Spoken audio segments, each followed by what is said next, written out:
अगर मैं तुमसे कहूँ कि कभी कभी इंसान अपने ही घर में अकेला नहीं होता तो शायद तुम इसे मजाक समझोगे, लेकिन जो कहानी तुम अभी सुनने वाले हो वो एक ऐसे लड़के की है जिसे एक रात अचानक एहसास हुआ कि उसके घर में कोई और भी मौजूद है। ये घटना दिल्ली के एक पुराने मोहल्ले में रहने वाले आरव नाम के लड़के के साथ हुई थी। उस रात सब कुछ बिल्कुल सामान्य था। आरव अपने कमरे में बैठकर लैपटॉप पर काम कर रहा था और बाहर हल्की हल्की बारिश हो रही थी। घड़ी में रात के लगभग 1:20 हो रहे थे और पूरा घर बिल्कुल शांत था। आरव घर में अकेला था क्योंकि उसके माता पिता एक रिश्तेदार के घर गए हुए थे और सुबह तक वापस आने वाले थे। शुरुआत में सब ठीक था, लेकिन कुछ देर बाद आरव को ऐसा महसूस होने लगा कि जैसे घर के अंदर कोई हल्की सी आवाज आ रही हो। पहले उसने सोचा कि शायद बाहर से हवा की आवाज होगी, लेकिन कुछ सेकंड बाद उसे साफ साफ ऐसा लगा जैसे किसी के कदमों की धीमी आहट घर के हॉल से आ रही हो। आरव ने तुरंत अपने कानों से हेडफोन हटाया और ध्यान से सुनने लगा। पूरा कमरा फिर से शांत हो गया था, इतना शांत कि उसे अपनी ही सांसों की आवाज सुनाई देने लगी। उसने खुद से कहा, शायद मेरा भ्रम होगा। लेकिन तभी घर के दूसरे कमरे से अचानक कुर्सी के खिसकने जैसी आवाज आई। अब आरव का दिल तेजी से धड़कने लगा क्योंकि वह अच्छी तरह जानता था कि घर में उसके अलावा कोई नहीं था। थोड़ी देर तक वह अपनी जगह पर बैठा रहा, लेकिन जब आवाज दोबारा आई तो उसने हिम्मत करके उठने का फैसला किया। उसने धीरे धीरे अपने कमरे का दरवाजा खोला और बाहर झांका। पूरा घर अंधेरे में डूबा हुआ था और सिर्फ हॉल की खिड़की से आती हल्की सी स्ट्रीट लाइट कमरे को थोड़ा बहुत रोशन कर रही थी। आरव ने मोबाइल की टॉर्च ऑन की और धीरे धीरे हॉल की तरफ चलने लगा। उसके कदम जितने आगे बढ़ रहे थे उसका डर उतना ही बढ़ता जा रहा था। जब वह हॉल में पहुंचा तो वहां सब कुछ बिल्कुल सामान्य था।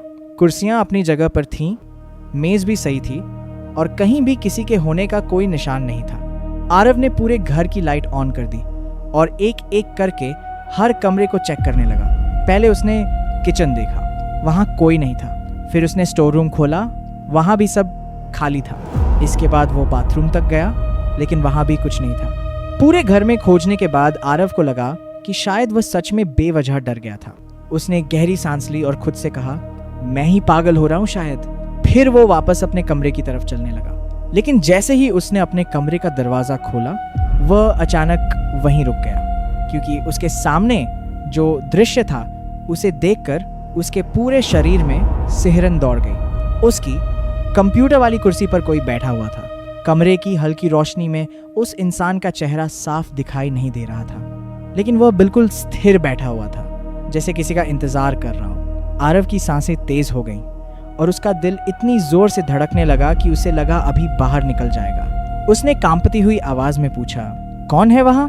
लेकिन कमरे में कोई जवाब नहीं आया। वह आकृति धीरे धीरे कुर्सी पर बैठी हुई ही आरव की तरफ घूमने लगी और जैसे ही उसका चेहरा रोशनी में आया, आरव की आंखें डर से फैल गईं क्योंकि वह चेहरा किसी अजनबी का नहीं था। वह चेहरा आरव का ही था, बिल्कुल वही चेहरा, वही आंखें, वही कपड़े। कुछ सेकंड के लिए आरव बिल्कुल जड़ हो गया, जैसे उसका शरीर काम करना बंद कर चुका हो। फिर अचानक कमरे की लाइट झपकने लगी और उसी पल कुर्सी पर बैठी हुई वह आकृति गायब हो गई। आरव डर के मारे जमीन पर बैठ गया और पूरी रात उसने कमरे की लाइट बंद नहीं की। अगली सुबह जब उसके माता पिता घर वापस आए तो आरव ने पूरी घटना उन्हें बताई, लेकिन उन्हें लगा कि शायद आरव ने कोई बुरा सपना देखा होगा। सब कुछ सामान्य हो गया, लेकिन असली डर तो अभी बाकी था। उस रात के बाद आरव ने अपने कमरे में एक सीसीटीवी कैमरा लगा दिया ताकि अगर फिर कुछ हो तो रिकॉर्ड हो सके। 2 दिन तक सब ठीक रहा, लेकिन तीसरी रात कैमरे ने कुछ ऐसा रिकॉर्ड किया जिसने आरव की जिंदगी बदल दी।